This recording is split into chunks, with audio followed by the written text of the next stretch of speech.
Thank you for tuning in. I'm your host, the Faithful Community Realtor, and this is The Path, where we discuss businesses, talk about the journey, and let you give your testimony. We are currently accepting, we have a few more positions for sponsors. Sponsors are very important, and it'll help us continue to bring great guests on the show. Please contact me. You can reach me on my email at larobfaithful@gmail.com for full packages and benefits. Today, I have on a very, very, very special guest. I know I say that all the time, but each and every time I get a new guest, they're super special, special to me, special to the community, special in the things that they do. This individual has been in just court system, circuit court, criminal cases as a judge. And this individual is Honorable Judge Archie B. Hayward. How you doing, sir? I'm wonderful. Thank you. I really appreciate you coming in on my podcast and talking to me. I was shocked about, when I asked you, you was just like, yeah, let's do it. Let's go ahead. Come on, I'm ready. And you just had you're retired now. Just had a retirement party. Right. I will be officially retiring December 31st. I will have to finish my commission, and it expires December 31st. Okay. So you were on part of Lee County, the 20th Judicial Circuit, and I was on the Lee County Court. And we currently have we just got 2 new judges. Okay. So we have 9 judges that are elected at this time. And I'd like to discuss that too, about the election and how that goes. But you were doing this for 14 years. Am I wrong or right? That's correct. 14 years. And before 14 years as a judge, you were an attorney? I was an attorney. I started out as an assistant public defender for 5 years, and then I went abroad basically to study and to live in Europe. I lived in Germany for 2 years. Nice. And got to study the language at the University of Munich for their foreign students.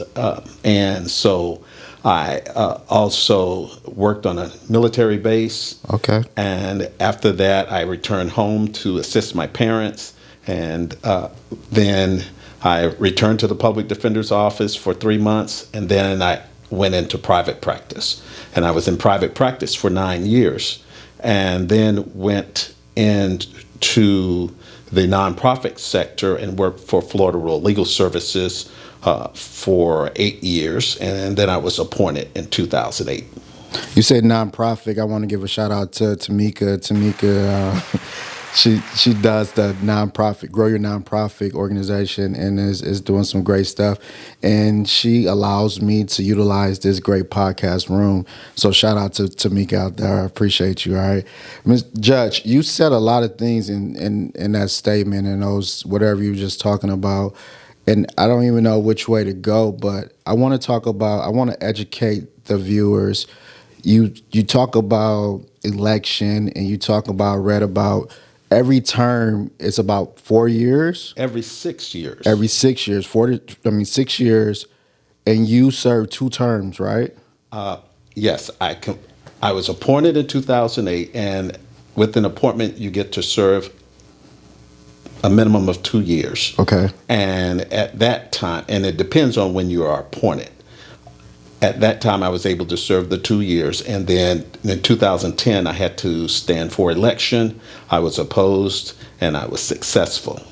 In 2016, after the 6-year term, I was also opposed in 2016, and I was successful in that election. Nice. And in 2022, which was the end of the 6-year term, I have to be elected in order to proceed to another term, and I was not elected.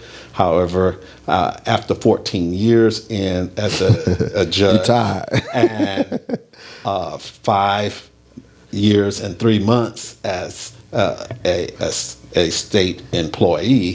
I have that amount of service, almost 20 years. Wow. And so you were successful for 2 terms. What made you successful? What do you think happened that people voted you back into, or your colleagues voted you back into? The public has the right to vote for any reason that they'd like in order to elect officers. Right. And a judge is not necessarily a politician, but you must stand for elections. The judge elections are very different from the regular elections. In what way? And politicians can actually run and campaign for the office. Judges may run, however, their campaign is restricted and limited to who they are, what their experience is, and perhaps why they would be a good judge. Other than that, you're not allowed to do the typical things that politicians do in challenging each other for the position. Like, answer questions about what your position would be, what your opinion would be. Do you have a platform? The judge's platform is to be fair and impartial. What about having major sponsors giving you a lot of cash? Well, again, that's part of the political process. Okay. As long as the person does not violate the election laws, then that's, again, it's a hybrid situation. Again, you must still comply with the rules and regulations. The Supreme Court is very clear in their instructions. Every person or every candidate who is running to be elected as a judge must attend an information session about the rules and regulations, and they give you a book and they tell you these are the rules you must sign, saying you have read it, you understand it, and you will comply with it. If you do not comply with it, then they will enforce the rules and then give out whatever punishment that they believe should. Judge, why do I believe that you probably read that book about 2 or 3 times front to back? Huh? I have read it, and during the election time, I have it close at hand. Just so you can reference it again, or what? Oh, yes, because, again, there's so many opportunities for persons to go beyond the rules that are required. And so, again, you want to stay within the realm of the rules and the elections rules to make sure that you do not violate any of them. And as the candidate, you are responsible for the actions of all the persons involved in your campaign, because it's your campaign. And one of the biggest things that I've spoken to people about, just people that speak about you and speak about they talk about your integrity and how you like you saying, like following the rules and reading the handbook and everything. And you had some major cases that you really had to lean on that. And I'm talking about with individuals giving sports tickets to people, and which is funny to me because it was sports. But these individuals knew the rules, and for some reason they didn't follow the rules or whatever. But your integrity has kept you in office for a very long time, and has given you a successful career. But take me back to Franklin Park Elementary School. I actually only attended 1 year. I started out at Dunbar Elementary School. But you born and raised in Fort Myers? Fort Myers, okay. In Joan Walker's Hospital, which is where Joan Walker's apartment is. That was the hospital that blacks could utilize at the time. They did not go to the Lee Health or Lee Memorial Hospital at that time. But this was in the 1920s? No. I wish. No, it was 1958. Okay. So I don't want to miss a date, and I never fudge on it, because I'm so glad to have all the years that I have been able to receive, and I'm not trying to miss any.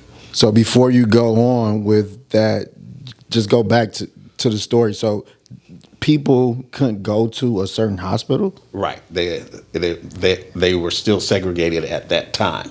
And later on, after that, then they integrated the system, although Joan Walker's was started by the lady named one of the namesakes of that hospital, because she wanted to provide the community with medical services. And then the hospital took over or assisted in that, and the doctors came out to assist. So I was born there, and then I also went to school in Dunbar, which was right down the street. Joan Walker's on Blunt, and Dunbar Elementary is on Blunt and High Street. And so I could walk to school from first through fifth. I think the sixth grade year I went to Franklin Park, and then I transferred back to Dunbar Middle School when they made it a middle school, and then I went to North Fort Myers High School and graduated in 1976. I enjoyed my education because it was something that I look forward to. I was actually, one of my friends, I showed him my report card. I just still have them because I still stay in the same house that I grew up in. And Wow. And he says, "You only missed one day of school." That's great. And I was like, well, what other choices did you have? So you grew up in Fort Myers, in this neighborhood that is very, very prominent right now. The first thing that you hear about when you come to the community is the Dunbar area, and I'm thinking it's totally changed now, right? Or no?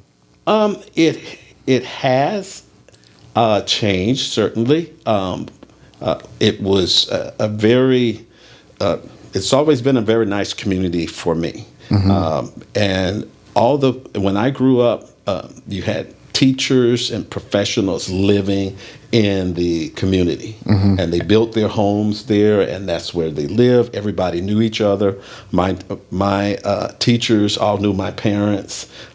My mom would bring cakes in for my birthday, and one of my fifth grade teacher would always say, "Oh, I loved when your mom brought the cakes in." And she's still with us, my fifth grade teacher, and I've had contact with her over the years. And her name was Shirley Watson, just a wonderful person. And so that's the kind of community we lived in. And we often went to church with the same people that were in our school systems and all the professionals that were in our community. They also spank you too if you got in some trouble, right? Oh yes. You didn't want disciplined you. That's the want word, to right? be in trouble. My goal was to do it right so that I wouldn't have to receive any punishment. Yeah. So I grew up following rules because Absolutely. that's what was required. And we talked about that. We talked about you following rules, and if your friends did something, you tell them, you better not do it because I'm going to tell on you and all this other stuff. Yeah. But take me back to Mom used to cook for everyone in the neighborhood and do these things, and you were the one that got in the car with your father and drove to these houses and places and drop off these meals. Did you like that? Did you hate that? What was your mindset when you were doing that? Well, as a kid, it wasn't imposition, but I learned from it. And even just the other evening after the farewell celebration, my siblings, which are my nieces, one of my nieces was telling the story how she had to go and do the same thing when I'm older than she is. And so when I went away, then she took over the role.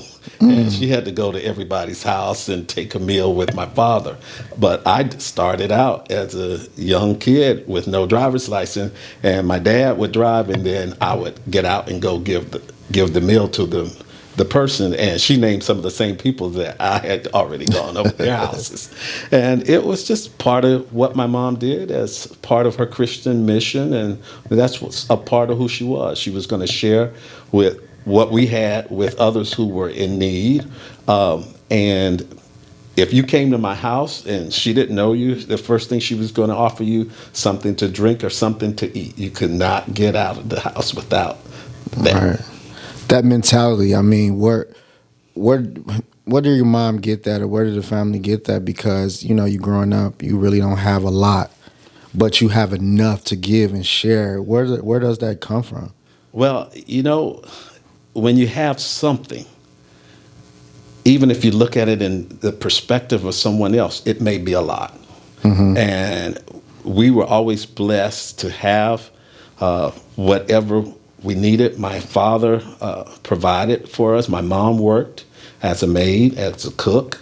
And my father started out as a shrimp boat captain, but soon after I arrived, he became a janitor and worked in different capacities. So like fried shrimp, boiled shrimp.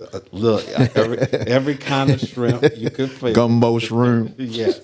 And so that was just, we always had. My father loved to fish.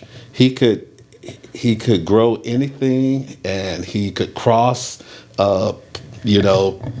any plant with another. He showed me how to, graft and put another branch on another tree. And we always had something to eat. We always had plenty of fruit.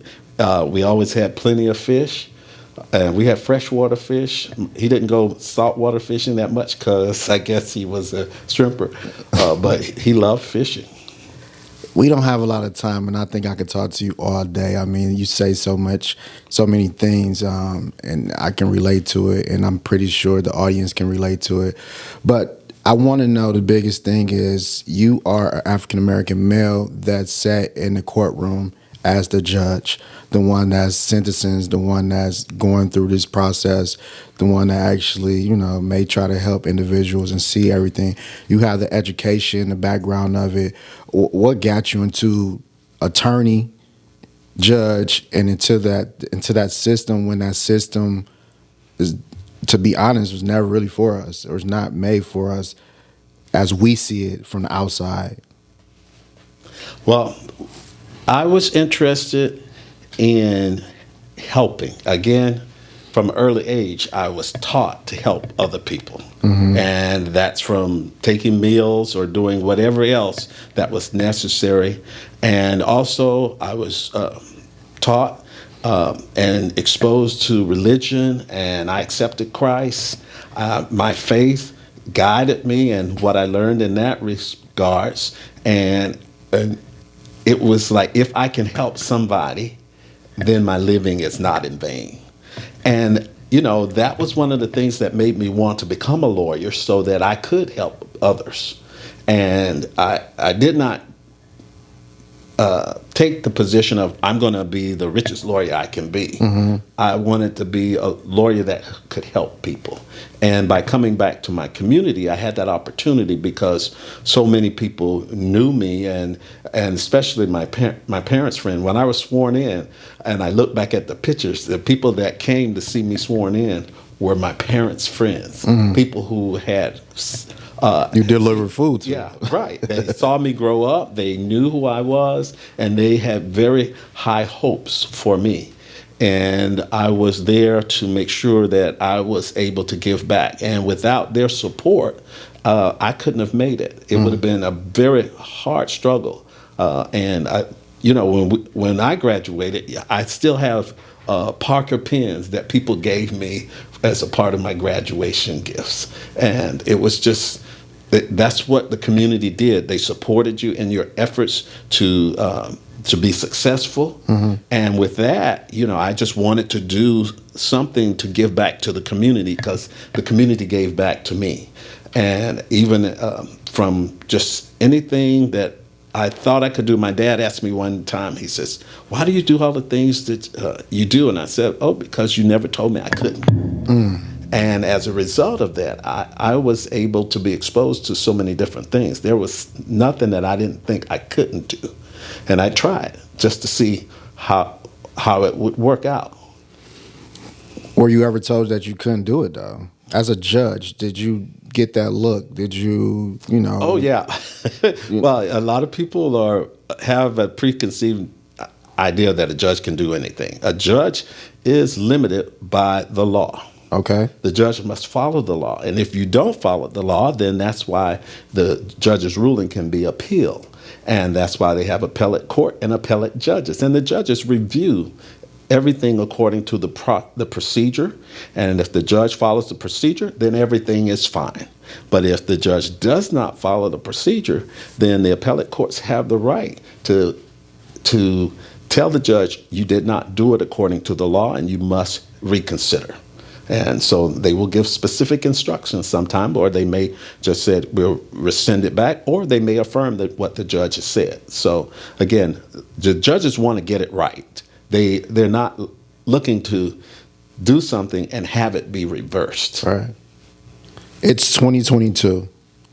We're in Fort Myers, Florida, and it still shocks me that they talk about the first African American to do this, to do that.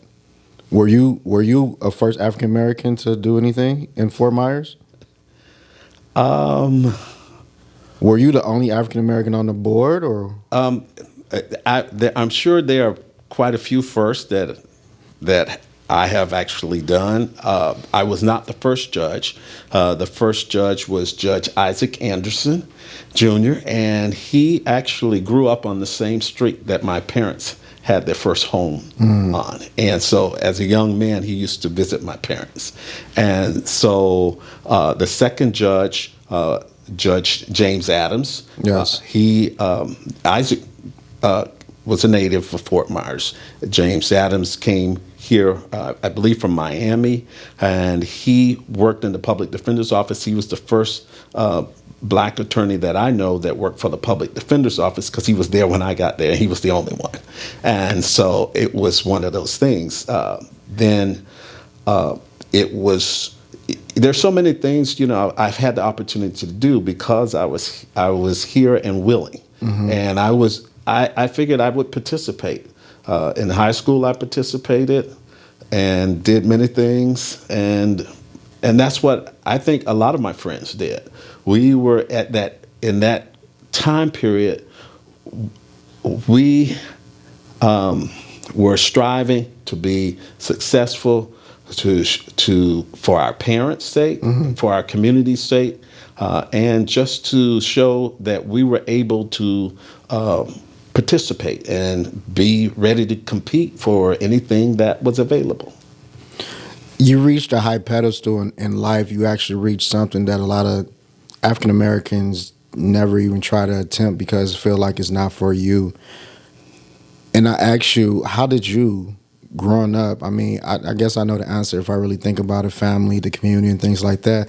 But how did you avoid the barriers that are out there? And you in one of the This city was one of the last city to desegregate, and you became an attorney, and then you became a judge. How's that even possible if you really think about it? Well, I think because of the period of the 60s, everybody was fighting for civil rights, and I was a beneficiary. Did you walk with Dr. King?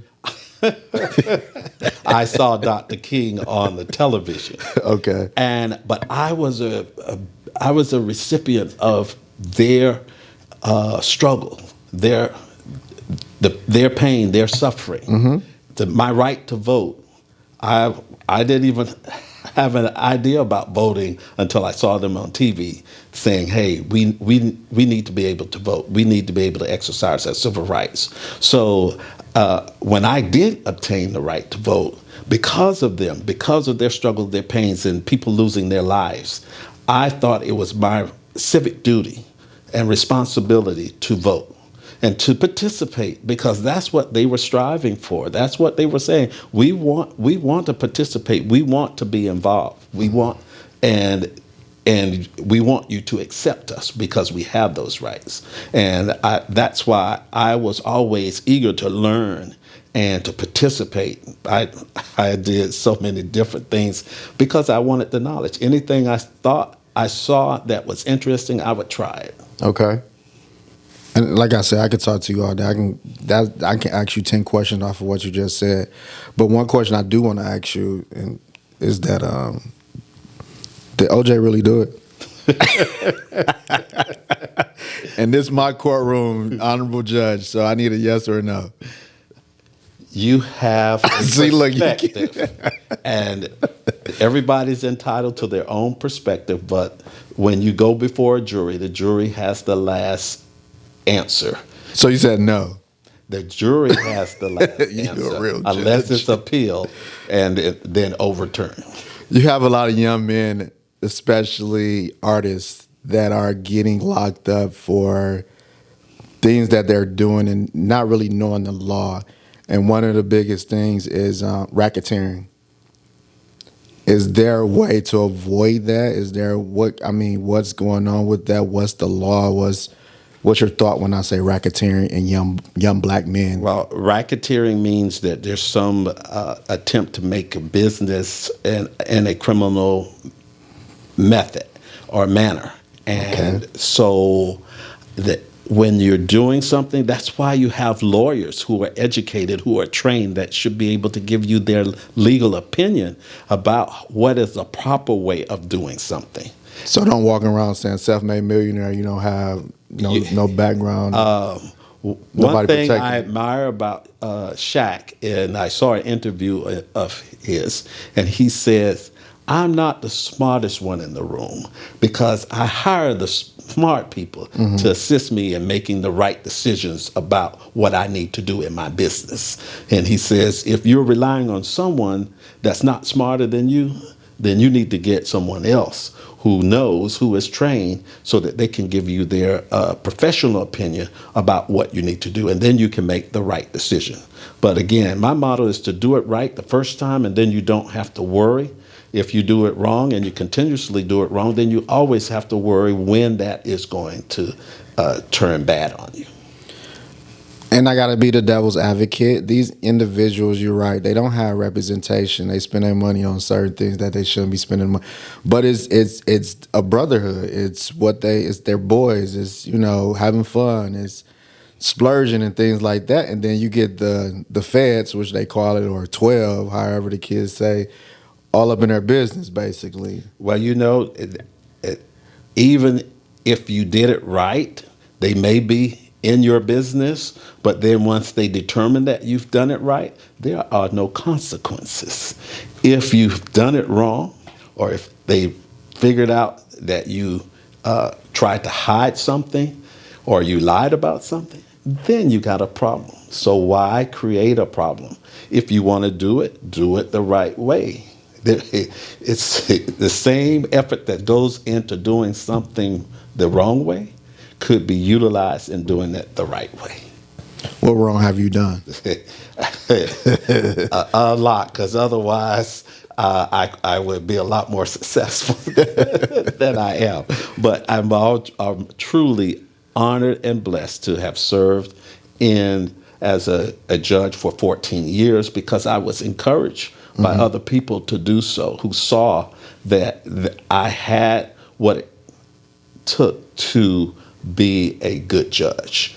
And even though, you have that heart of service, or you have the mind of service, sometimes when you go the extra step, and when people take on the position of being a politician or being in the public eye, even you as a person who's a host for a podcast, you're putting yourself out there for the community to make judgment on you, Absolutely. or to accept you or not accept you. So that's going that extra effort. And really, when people do well in the position, they certainly should be applauded, because they are putting themselves out there for the public good. And that's what it's all about. I often think that, there's so much good we can do, and then there's so much bad we can do. And sometimes we let ourselves be drawn to the bad as opposed to, the good. And when you see good comes out of it's just a joy to me, because a lot of times it takes something bad for all of us to come together to do good. All the time. I always have the thought that judges and people that are, law enforcement and things like that, that they start off really good, that they want to help people, that they want to, do these things. They want to give people second chances. And I was in the system too, far as working in the jails, wraparound services. And I was an advocate for families in the court. And it was always I was always interested in it and intrigued by it because of the wording, the way it operates and things like that. And I worked for the Department of Children and Families as an investigator also. But as a judge, and just, being in that arena, it can be hard, and you can, give so many second chances, or, you say go by the law, but give second chances. And after a while, people burn you. And then do the mentality of giving second chances stop there? Well, yes and no. Sometimes if you say, okay, that's it, then yes. But sometimes if you take the position that their person may be able to do better, if they get a second chance, then yes. And the one thing about the Twins Judicial Circuit, we do have programs such as we have mental health court, we have drug court, we have veterans courts. And so those courts are set up as specialty courts to allow people some consideration for the circumstances that they find themselves in, and to assist them in seeing, okay, if I work myself out of this situation, some good can come of it. They can be rehabilitated in drug court. They can graduate from drug court, from veterans court, because they have gone through so many things dealing with being a vet, that it may take them a little time to get where they need to go. And they have resources that they are entitled to use, but they're not able to use them without guidance or someone helping them. They get that necessary help to utilize the resources that are available. So those type of court, mental health court, oh my gosh, that's one of the ones that we have two judges that are doing specialty courts here in Lee County. We have one judge in Collier County, and they do a magnificent job. And the Judge Martin in Collier County has a course that has been recognized throughout the United States, and she's one of the the leaders in the specialty court. She handles all of it in Collier County. Wow. But Judge Hayes and Judge Gagliardi in our 20th Judicial Circuit, they do a wonderful job. Judge Sweat used to assist, but now Judge Hayes is back, and it's a wonderful job. And I've actually assisted them when they needed cover, and I have gone in the mental health court, the drug court. I don't know if I've done veterans court, but it's one of those things you can see how people benefit from being given this opportunity to work through their problems. You get people who graduate from the drug court, and then they are able to go out and hold jobs, take care of their family duties, and that's just amazing. And then you get people who have mental health issues, and they're doing stuff that gets them into problems with the law. Then they're able to get into a regular program, get situated, and they have resources and assistance that's extended to them. And they really thrive because they have somebody has taken the time to give them a structured system or environment that they can work in. And it's not easy. Sometimes they falter, but there are consequences, and then they're given an opportunity to get back on track.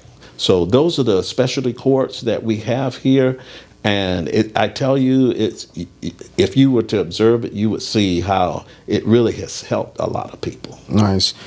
Mental health is a big topic, and we're going to end it right here, but mental health is a big topic. Next time you come, we can attack that topic there, because it's something that some states are trying to get a hold on, and it's just been a long time since we've been addressing these mental health stuff, and a lot of people have been really, really struggling every day. So thank you for tuning in. I am the faithful community realtor, and I appreciate you coming in. Follow me on social media at Bernard.Faithful. And Mr. Hayward, Judge, Honorable, we appreciate you coming. We give you your flowers. Thank you for serving so long on the board as a judge, all the things that you do in the community, because that's how I met you in the community. And I appreciate you, and thank you very much for coming through. Thank you. I appreciate you inviting me.